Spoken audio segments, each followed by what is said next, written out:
Ha ha. You better choose yourself and let's get it.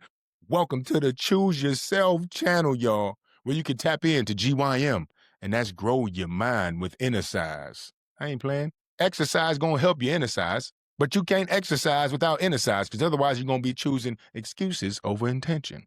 That's what the foundation is for. That's what the Choose Yourself philosophy is for. That's why you got to embrace your story, because a lot of those voices from your past, those projections, those judgments, those excuses come from somebody else, your ex, your mama, your daddy, society, your color, your background, your childhood. Where is your power? It's in that. The stuff you don't want to face. And if you don't face it, you're going to be powerless. But if you face it and embrace it, you're going to be powerful. Which one are you going to choose? That's the beauty of humanity. We got the power to choose. In between our emotions and our actions, there's a space. And in that space, you can lose yourself or you can choose yourself. So stay tuned in if you're trying to choose yourself, because that's what we're going to do. My book is available now for the full philosophy based on my story. So this episode today, we're talking about embracing your story. My story, your story, the story of humanity. I don't care how you read it, but you got to write it. Otherwise, the world going to write your story for you. And I guarantee there's going to be less peace if you do what they say. Come on now. So grab your honesty and let's grow together. Now, if you've been tapped in with me, you probably heard my story.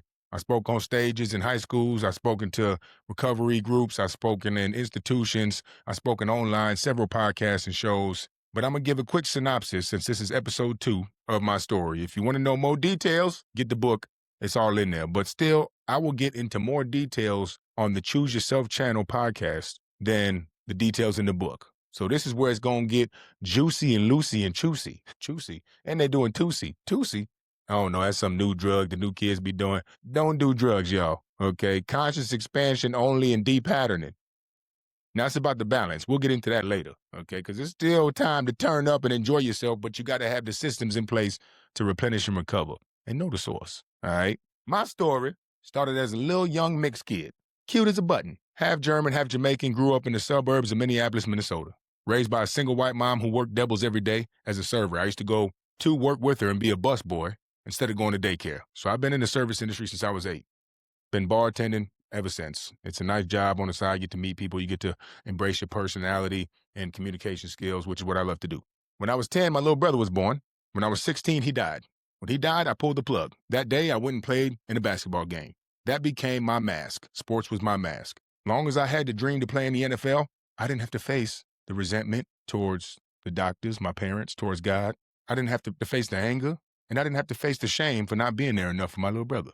So I just kept burying it under touchdowns, slam dunks, home runs, and fast-ass 100-meter dashes. But eventually, the inside matched the outside. I quit basketball senior year. I quit track senior year. I went D1, dropped out from that, went D2, got kicked out from that, had 5 knee surgeries. Then I went right back to my mom's crib in a matter of 1 year. All those happened. Now, that is the merest truth, chapter 1 of my book. If you don't embrace the stuff from your past, your life will start to reflect what's inside. If it's anger, fear, vulnerability, victims, you're going to be sabotaging the life around you to align with your belief system inside.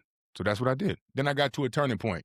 Step 1 of the Choose Yourself process said, damn, I got to go back to school. I went back to school. I went D3. Went D1, D2, sat out for a year, went D3, graduated, okay?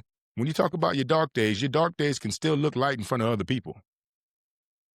You got musicians, celebrities, leaders who commit suicide out of nowhere, and you're like, oh, I would have never known. Because the dark days are in your mind. That's why you got to grow your mind to control your mind. You owe your mind to console your mind. It'll blow your mind. Graduated, got my degree. Got my 4-year degree in 6 years, went All-American, tried to try out for professional, broke my ankle. Couldn't travel because of some choices in my past where I got kicked out, got into a fight, caught a felony, and I can't apply my degree. I can't get a crib. I just broke my ankle. There goes my identity. Back into my dark place. Now, this is the darkest place. The first dark place was my little brother. The second one was when I got kicked out of school and had them surgeries. The third one was when I lost my identity, had no school, and still ain't faced my little brother. Now, I got locked up in solitude. And in solitude, the Choose Yourself process was born. Now, if you're not going to put yourself in solitude, I guarantee your life going to put your ass there.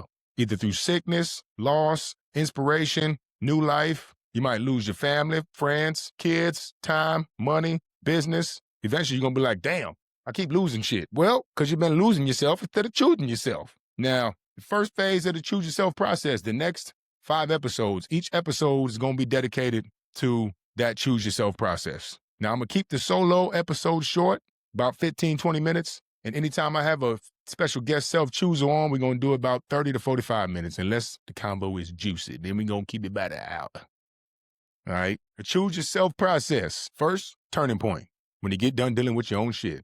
Second, evaluate your environment. Imagine you got a bubble around your body.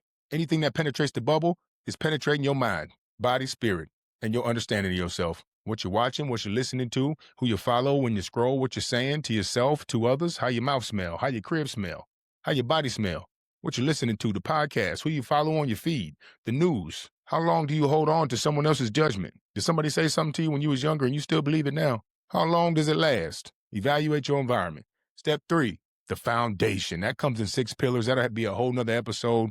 I do 8-week courses on the foundation. I got all the tactics and methods and systems in my book, and we talk about the foundation in the CYC every week. So if you're lacking structure around your sleep, you need to tap in right now, this week, Tuesday. You know, I don't even know what day you're listening to this episode on, but we meet every Tuesday. So this next Tuesday, we live. And I'm there every time, no matter what country I'm in, because the CYC is important to me. 4th step, 4th pillar, 4th phase of the choose yourself process is invest in yourself. Time, energy, money, back into yourself. That doesn't mean neglect your obligations. That means outside of who you need to contribute for, before them comes your health, time, consumption, sleep, exercise. All those things are compartmentalized by your foundation. The foundation is a buffer between yesterday and tomorrow. It's the time before and after your sleep. Because outside of that time, you're going to be consuming and providing to someone else. Scrolling on your phone, driving to work, picking up your kids. But you need that time for yourself. The golden nugget in your life. To live a golden life, but not a golden shower. What? Hold on, I ain't never done that. Come on, we might get some freaky guests on here. Actually, I think we will. I forgot her name, but she's a sex worker, and I really want to know how choose yourself applies to people who be slanging pussy. I don't know. I don't got no feelings about it. I don't care what you do, who you do it with. As long as it don't impact the next generation negatively. That's all I care. Now, 5th phase, creation and contribution. That's when you start to see your old version in other people and you want to pull them up to where you at. You ain't got to be an expert. You are an expert on your own life already. You just got to embrace it, understand what you learn. Then you'll be embracing your expertise. Now, if we talk about life, it's going up and down. Going down, go to your breaking point, down to your dark place, trigger point, up to your peak. But you didn't heal. So you hit another breaking point, down to your dark place. In your dark place, as long as you want to play the victim, then you get to your turning point. Then you climb back out. But if you didn't do the healing, you're going to hit another breaking point, go back down. Now your shit looking like a heartbeat. And that's life. Because without a heartbeat, you're dead. I ain't playing.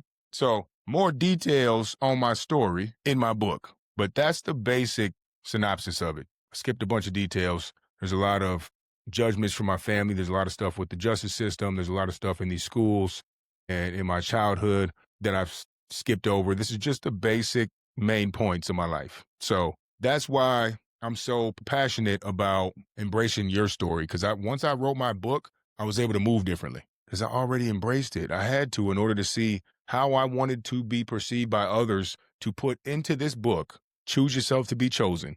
How do I want them to see me? What do I want them to see from my story? I can't be a little bitch in my book because that's not the type of person I want to be, even if I feel like a bitch right now. So the importance of having community is that you have to create a version that you want to project. You get out of your head, you project a new version. Then when you leave in solitude, you got the CYC spirit or the spirit of the community, because in your head, you're thinking about the version you presented, and then your actions and your integrity are asking, am I aligned with that version? Am I going to show back up as a hypocrite? And they don't call me Hypocrite Hakeem. Come on now. So when it comes to your story, start by going to the days, the times in your life that turn your life into before and after. Start with those. Write down what the victim's mentality is from that. Flip it to a positive. For me, oh my God, my dad wasn't around. Now I don't know how to communicate with men or take direction from men. So I freaking got an attitude with all my coaches and all the police and all this. But I flipped it to, okay, Pops wasn't around. At least I know what not to do for my kids. Thank you, Dad. And now me and my dad got one of the best relationships I've ever had. So if you are mad at your dad, find a way to forgive him. Especially men, find a way to forgive your daddy. I can almost guarantee he's waiting on you. Them OG dads is annoying as hell and stubborn. They're not likely to be accountable and reach out to you first. But if you do it first, eventually they will. Now, when you own your story, Nobody else can weaponize it, okay? The things you thought disqualified you are actually your credibility. You thought that those things that you went through were something you want to hide because then people will look at you different. Well, the goal of life is to be different, ain't it? You want to just hide your uniqueness? Then what? Then you start molding to the structure of society. Now you living from other people's expectations and you're not even living your life. You live in someone else's. You live in the life of your boss, the life for money, the life for titles, the life for consumption. And that's not a peaceful life. That's a life in pieces, okay? So stop editing your past like it's a bad PR campaign. It's your testimony, not a tabloid. Come on now. The next episode, we're going to start the real work, y'all. So get your pen and pad. If you ain't got a journal, tap into the Choose Yourself shop. There's a Choose Yourself journal on there. We got the merch. You can see me on Tuesday. You can grab my book. We can work one-on-one, whatever's clever. All right. Next week, we tapping into Pillar 1, the turning point. What that could look like. What is it for you? How to deal with it immediately. What are some tactics I've used and experienced through other growth partners and self-chooses in my life? So if you're dealing with some little bit of hesitancy, tension, anxiety, depression, you in a rut, you're stuck in a rut, and you got unhealthy gut and your mouth smell like your butt, next episode is for you. In the meantime, hope to see you on the CYC every Tuesday at 10 a.m. EST. You can tap in with me, activate your profile, 1 week free trial to see if it's in alignment with your assignment from your creator. In the meantime, in between time, big dream time. Keep the gratitude in your attitude and always seek to GYM, and that's grow your mind with inner size. You better choose yourself and let's get it.